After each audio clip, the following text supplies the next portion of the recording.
هذا الفيديو برعاية إيت ديزاين. مرحبا بكم في عالم الذوق والأناقة.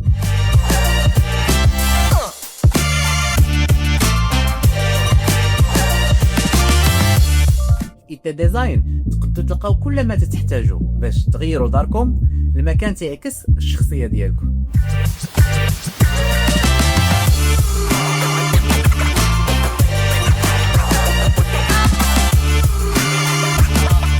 أثاث ذو جودة عالية، تصاميم عصرية وخامات مختارة بعناية.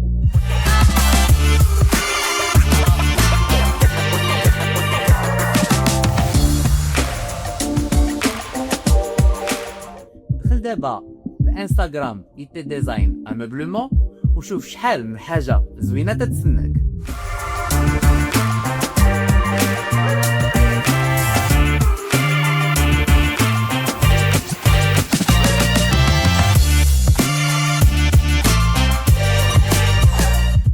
ديزاين ما تنبيعولكمش غير الاثاث، تنوفروا لكم تجربه، احساس وستايل. زورونا وخليو ديوركم تعبر على الذوق ديالكم.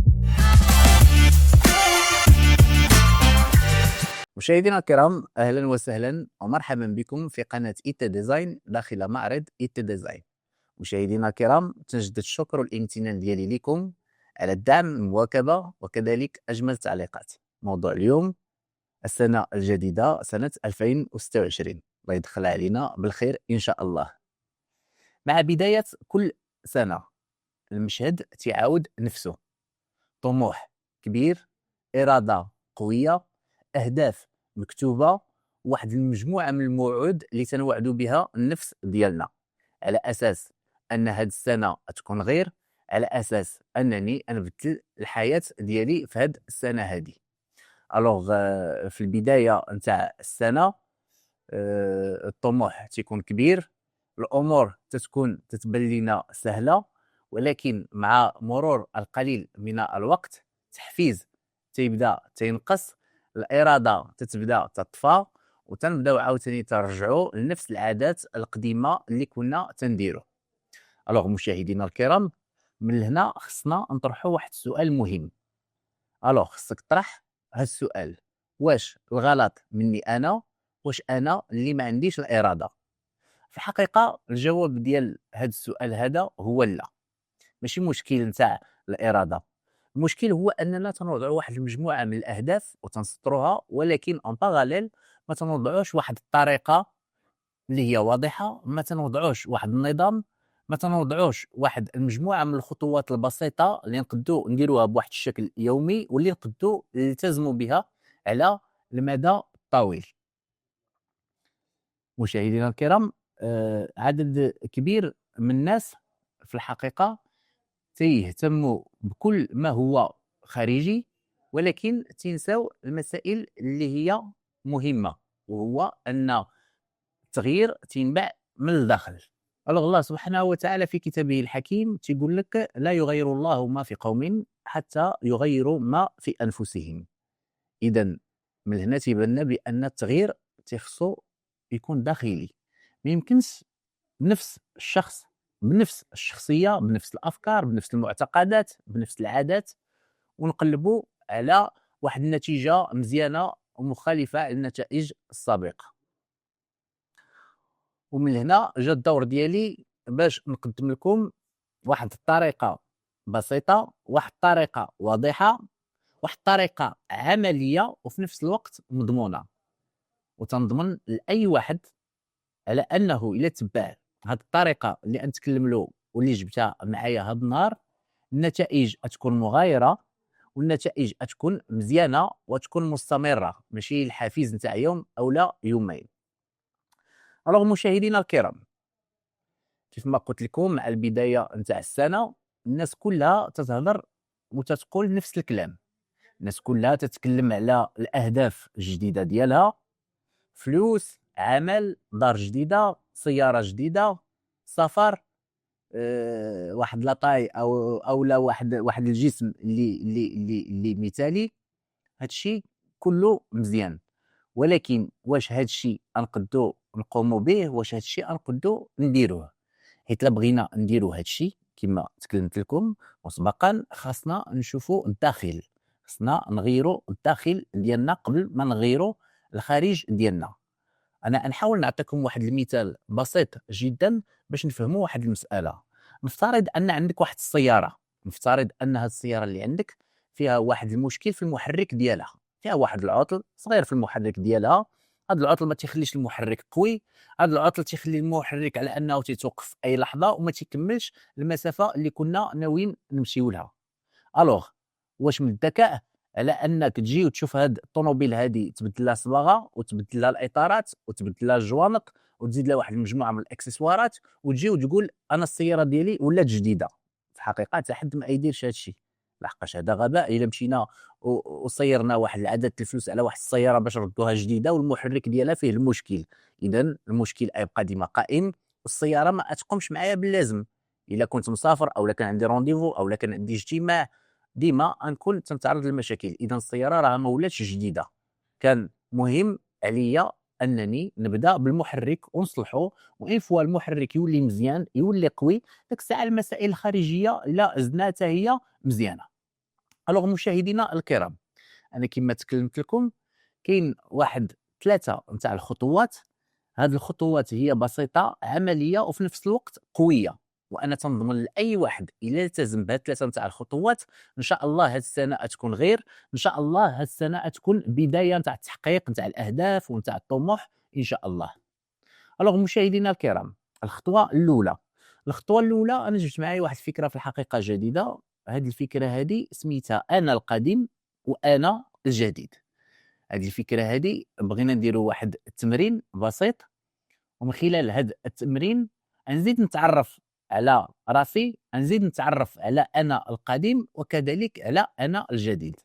الوغ هذا التمرين بغيتك تاخذ واحد الورقه وواحد القلم وتبدا تكتب انا القديم. شنو هو المعنى نتاع انا القديم؟ انا القديم هو جميع المشاكل اللي تنشوفها في الشخصيه ديالي، جميع النقاط اللي تنشوفها بانها تتاخرني وتطردني اللور. بغيتك تجلس واحد الجلسه نتاع الصدق مع راسك، بغيتك ما تكذبش على راسك، لحقاش هذه الورقه راهي انت الوحيد اللي تشوف شنو مكتوب فيها، ما تقاسمها اسيدي حتى مع شي حد اخر. الوغ بدا تكتب انا ماشي واثق، انا ماشي شجاع، انا تنأجل ديما العمل نتاع اليوم الى الغد، انا ما تنهتمش بالجسم ديالي، انا تناكل بزاف في الزنقه والماكله ديالي ماشي سانتيتيك وتضرني، انا ماشي شخص رياضي، انا واحد الشخص اللي تنسوف بزاف العمل ديالي، انا واحد الشخص اللي تنضيع بزاف الوقت والطاقه ديالي، وهكذا دواليك. الوغ من بعد بغيتك تقلب هذه الصفحه وتكتب انا الجديد. شنو هو انا الجديد؟ بغيتك تدخل في واحد لا بوتيت ريفليكسيون، بغيتك دير واحد التصور على انا الجديد اللي بغيتيه يكون. انا واحد الشخص ماشي واثق، نولي شخص واثق. انا واحد الشخص اللي ماشي شجاع، نولي شخص شجاع. انا واحد الشخص ما تنوضش ديما بكري، نولي واحد الشخص منضبط. انا واحد الشخص اللي ديما تنأجل العمل اليوم الى الغد، نولي واحد الشخص ملتزم. انا واحد الشخص ما تنديرش الرياضه، نولي شخص رياضي. انا واحد الشخص ما تنصليش، نولي واحد الشخص اللي تيصلي، وهكذا دواليك. الوغ الا كتبنا انا القديم وتعرفنا على جميع الاخطاء اللي كنا تنقوم بها، ولا درنا واحد التصور جميل وعرفنا شنو هو انا الجديد اللي باغي نولي ليه، من هنايا انا بدات نعرف المكامن نتاع الضعف اللي كانت عندي في الشخصيه ديالي، ومن هنا ملي نحاول نقوي هاد النقاط اللي كانت تاثر عليا بالسلب في الشخصيه ديالي يمكن لي نطورها داك الساعه. اذا هذه المساله هذه قد تبان لنا بسيطه، هذا هو ما يسمى بالسهل الممتنع. راه بزاف نتاع الناس ما تيحصروش شنو هما الاخطاء اللي هما تيقوموا بها بواحد الشكل يومي، وكذلك ما تيكتبوش شنو هما الاهداف ديالهم الحقيقيه. الوغ باش توصل على انك تكتب الاهداف الحقيقيه ديالك، هاد الاهداف راهو مسائل خارجيه. احنا بغينا نبداو بالداخل، بغينا نكتبوا شنو هما الاخطاء اللي كانت عند انا القديم، وهذا انا الجديد كيفاش بغيتو يكون. هذه الخطوه الاولى نحطوها هنايا. وندوزو للخطوه الثانيه اللي حتى هي بالغه الاهميه. الخطوه الثانيه نسميوها باننا خصنا نوقفوا النزيف، توقيف النزيف. دابا الانسان لا قدر الله ودار شي اكسيدون وتصاب واحد الجرح كبير، وكان الدم تيخرج له بواحد الكميه كبيره بزاف، ما يمكنش الطبيب يجي ويعطيه واحد المجموعه من الادويه، ما يمكنش الطبيب يجي ويعطيه واحد المجموعه من لي فيتامين ويولي قوي. اول حاجه تيشوفها الطبيب هو انه خصو يوقف له النزيف نتاع الدم. الدم ديالو ما خصوش يضيع بواحد الكميات كبيره بزاف، نحصروا هاد الدم اللي تيضيع، من بعد عاد نقدو نعطيوه الفيتامينات او لا نعطيوه الدويات. دابا كل شخص فينا خصو يوصل لهاد المرحله هادي نتاع انه خصو يوقف النزيف. وفاش نهضروا على هاد توقيف النزيف، نوقفوا النزيف ديال الوقت ديالنا، نوقفوا النزيف ديال الطاقه ديالنا، ونوقفوا كذلك النزيف ديال الحماس ديالنا. الانسان الا ما بداش بهذه المساله ووقف النزيف ما يمكنلوش يتقدم ويزيد لقدام، وما يمكنلوش ياخذ واحد المجموعه من الفيتامينات، وما يمكنلوش يزيد واحد العادات اللي هي جديده وهو مازال ما تخلص من العادات القديمه. اذا اول حاجه خصو يدير هي انه خصو يوقف النزيف، هي انه خصو يتخلص من العادات القديمه اللي ما كانتش تعطي واحد الاكل في المردوديه ديالو. اون فوا عرف هذه المساله هذه وحصر ووقف هذا النزيف، من بعد لا بغينا نزيدوا عادات جديده ممكن. اعطيكم واحد المثال بسيط جدا كاع.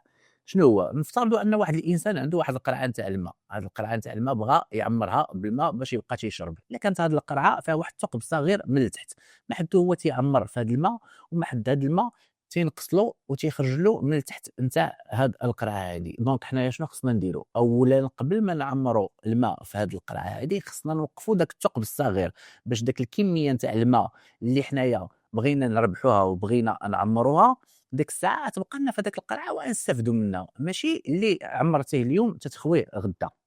اذا الا وليتي واحد الشخص اللي انت منضبط، الاحلام ديالك غتبدا تتحقق.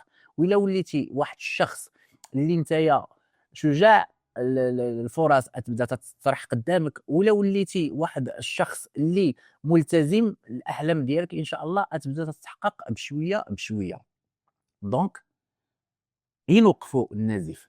وكنديروا نوقفوا النزيف نرجعوا نديروا نفس التمرين اللي درناه في الخطوه الاولى، نقبطوا واحد الورقه وواحد القلم وانجي ونكتب شنو هما المسائل اللي تتسرق مني الطاقه ديالي، شنو هما المسائل اللي تتسرق مني الوقت ديالي وكذلك الحماس ديالي.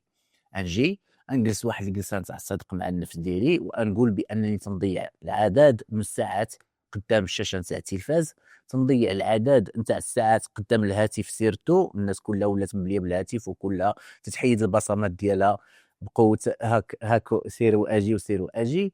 اذا الانسان تيلقى راسو ساعات كبيره تضيعها في الشاشات، وساعات كبيره تضيعها قدام الفيديوهات، قدام المسلسلات، قدام الافلام، قدام لي ريلز، قدام واحد المحتوى اللي باغفوا تيكون تافه اللي ما تيزيدك حتى شي اضافه في الحياه ديالك وما تيضيف لك حتى شي معلومه نهائيا. تيلقى انسان تيضيع الوقت ديالو مع واحد المجموعه تاع الاشخاص في الهضره نتاع الخاويه، ما فيها لا منفعه، ما كاين لا حب بيناتهم، ما كاين حتى شي حاجه اللي تجمعهم بعضياتهم، ولا شي روابط اللي تجمعهم بعضياتهم، وتضيع في الوقت والهضور الخاويه، وهذا الشيء كله ما يضيف لك حتى شي حاجه زائده في الحياه ديالك. اذا ما يمكنش الانسان يدوز العمليه نتاع البناء وهو اصلا مازال ما وقفش العمليه نتاع الهدم. خصنا نوقفوا العمليه نتاع الهدم اولا قبل ما ندوزو نشوفوا شنو هما العادات الجداد اللي خصنا نديرو، شنو هما المسائل اللي خصنا نبقاو تنديرو باش نطوروا ونزيدوا للقدام. هذا خصنا نوقفوا هذه العمليه ديال الهدم. من هنا نقد نعطيك واحد المثال، واحد المثال حتى هو عملي، وواحد المثال توضيحي وبسيط. شنو هذا المثال؟ بزاف نتاع الشركات اللي كانت مقبله على انها تفلس، مقبله على على الافلاس. شركات اللي استعنوا بواحد السيو جديد او بواحد المسير جديد او بواحد القائد جديد. الوغ فاش يجي هذا القائد بزاف نتاع الناس تيكونوا تنتظروا منه بزاف نتاع المسائل. تيقول كذا واش يعطينا شي افكار معقده، واش يعطينا شي افكار جديده، واش يخلق لنا واحد النوع نتاع المشاريع اللي هي جديده. ولكن فاش تيجي هاد القائد أو هاد المسير الجديد، أول حاجة تيقوم بها هو أنه تيوقف النزيف. كيفاش يدير يوقف النزيف نتاع هاد الشركة هادي؟ تيجلس تيدير دراسة لهاد الشركة هادي وتيشوف شنو هي المصاريف الزائدة اللي ما عندها حتى شي قيمة، شكون هما الأشخاص الزايدين واللي تا هما ما عندهم حتى شي قيمة، شنو هما المشاريع اللي تيستهلكوا منا واحد الطاقة كبيرة اللي ما عندها حتى شي قيمة.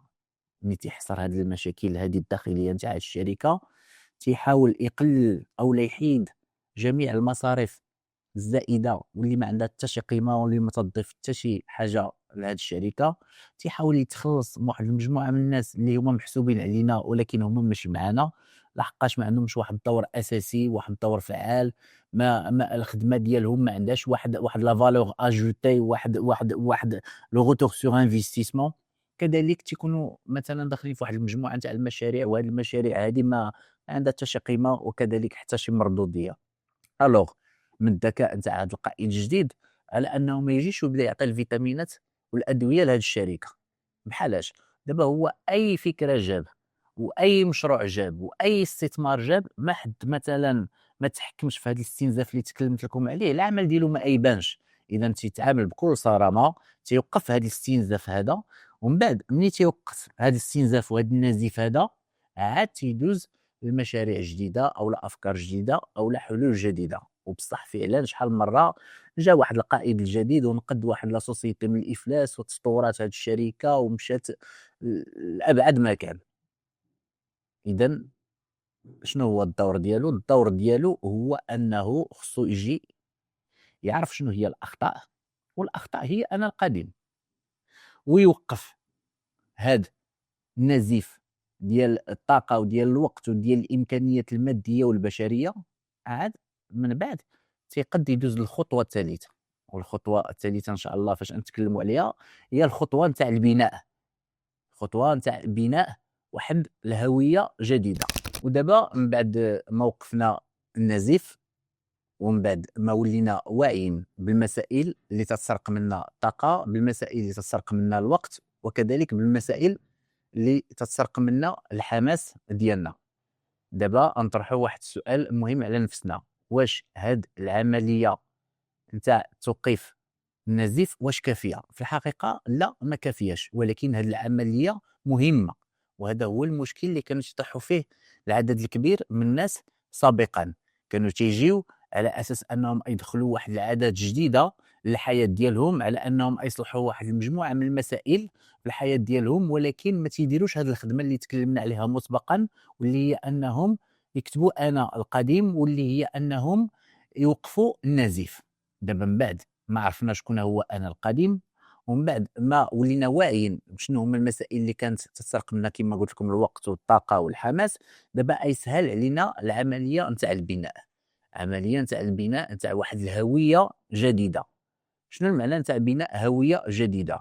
الانسان مثلا فاش يقول لك انا نولي رياضي، هذه راهي النيه، ولكن الهويه راه شكل اخر. الهويه هي ان الشخص الرياضي ما تيقولكش فوقاش انتريني، الشخص الرياضي تيقول لك فاش انتريني. الشخص مثلا القارئ ما تيقولكش انقرا، الشخص القارئ تيحدد شنو هما الكتب اللي يقرا وشنو هو عدد الصفحات اللي يقرا في النهار وتيقول لك انا قارئ. الشخص مثلا اللي باغي يبدا تيفيق بكري ما تيقولكش انا نبدا نفيق بكري، حيت هذه هي النيه. الشخص اللي يبدا تيفيق بكري خصو يولي ملتزم، خصو يولي ملتزم وخصو يخلق واحد المجموعه من الاشياء اللي يبدا بها فاش ينوض بكري. ربما ينوض باش يصلي الفجر اولا، ربما ينوض باش يبدا الرياضه ديالو ابونور في الصباح باكر، ربما واحد الاشياء اللي تيحددها وتيوضعها للنفس ديالو باش يتحول لواحد الشخص اللي هو ملتزم. لحقاش الالتزام والانضباط اهم بزاف من الحماس.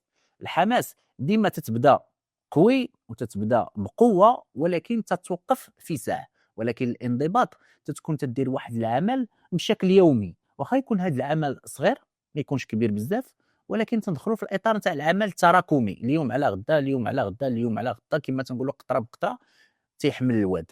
اذا مثلا الانسان باش يتعود على واحد العادات زوينه وجيده بالنسبه له وجديده بالنسبه له، راه ما يمكنلوش يجي ومن النهار الاول يولي تيطير في داك الحاجه. ما يمكنلوش يجي يقول انا نبدا الرياضه ومن النهار الاول يبدا تيتريني ساعه في النهار يوميا. سوا سيغ بان هذا الانسان ما يستمرش اكثر من اسبوع ولا اسبوعين وترجع ريما لعادتها القديمه.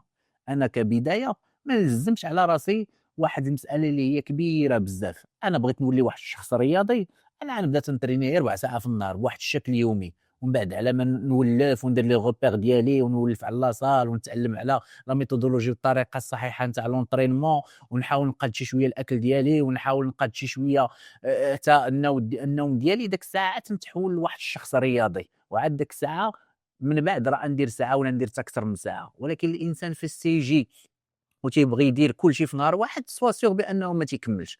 وهذا هو المشكل اللي كانوا يطيحوا فيه الناس، عدد كبير منهم في السنوات السابقه. وهذا علاش بديت لكم هذه الحلقه، بان ديما تتعاود نفس المشهد، التاريخ يكرر نفسه. تجيب واحد الحماس كبير، تجيب واحد الاراده كبيره، تجيب واحد الطموح كبير، فجاه تيطفى هذا الشيء كله، تترجع لنفس العادات ديالك اللي كنتي، وبالتالي ما تتكونش شي نتيجه اللي هي مغايره للنتيجه الاولى. داك الشيء اللي كنتي تدير الاول ولا وصلتي به لواحد النتيجه، داك النتيجه هي اللي تعاود توصل لها دابا، ما تستنى شي حاجه اللي هي احسن من ذلك. دونك هذه المساله هذه نتاع الهويه خصنا ننتبهوا لها وننتبهوا لها بزاف. شنو هي المعنى نتاع هذه المساله نتاع الهويه؟ بحال اللي واحد الشخص اللي يجي وبغى مثلا يبني، تيجي مثلا عنده واحد الدار ار بلس 2 جوج طوابق وباغي يزيد له هو مثلا واحد جوج طوابق اخرى. ما يمكنش تجي وتزيد جوج طوابق اخرى، ما يمكنش تجي تدخل عادات اللي جديده بلا ما تخرج العادات السلبيه والعادات الخايبه اللي كانت تضيع لك الوقت واللي كانت تسبب لك في واحد العمليه نتاع الهدم. اذا خصنا نوقفوا هذا الهدم، اذا خصنا نجيو عند داك السواري ونشوفوهم هما الصحاح ونديروا لهم واحد الدعم. عاد ممكن حنايا داك الساعه نزيدوا واحد دو زيتاج اخرين، ماشي نجيو نبنيو دو زيتاج اخرين وفي الاخر يطيح كل شيء. واحد المساله مهمه دابا تنهضر معكم في حقيقه وطاحت ليا في البال ديالي، هي واحد الايه قرانيه تيقول لك الشيطان يعدكم الفقر ويأمركم بالفحشاء. وركزوا معايا شي شويه في هذه الايه هذه، لحقاش الله سبحانه وتعالى فاش خاطبنا في هذه الايه هذه، لا بلوبار نتاع الناس ديالنا حنايا ما تيفهموش المعنى ديالها. ديما حنايا تنربطوا الفقر بالفقر نتاع الماده وبالفقر نتاع الفلوس، ولكن الله سبحانه وتعالى هضر على جميع الانواع تاع الفقر. كاين الفقر المادي، وكاين الفقر نتاع الطاقه، وكاين الفقر نتاع الوقت، وكاين الفقر نتاع الهمه، وكاين الفقر نتاع الحماس. هادو كلهم انواع نتاع الفقر، والشيطان هذا هو العمل ديالو.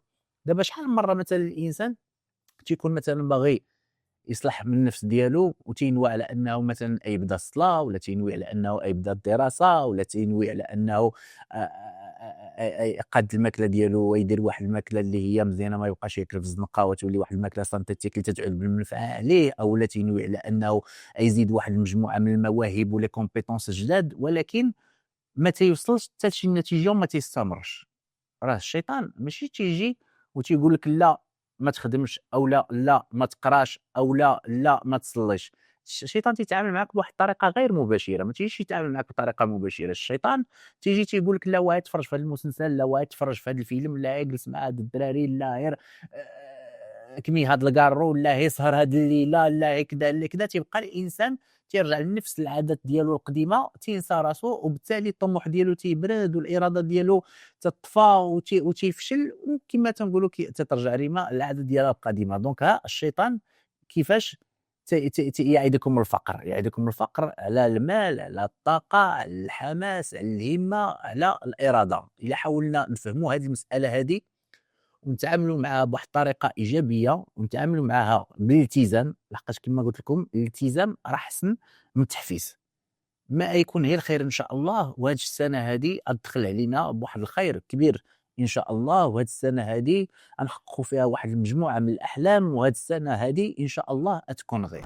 والخلاصه هي انك بدا صغير، كمل طويل، وما تستعجلش النتائج، والخير كله لقدام ان شاء الله، وما يكون هي الخير. معكم اخوكم احمد الغزيلي، دمتم بخير والى اللقاء.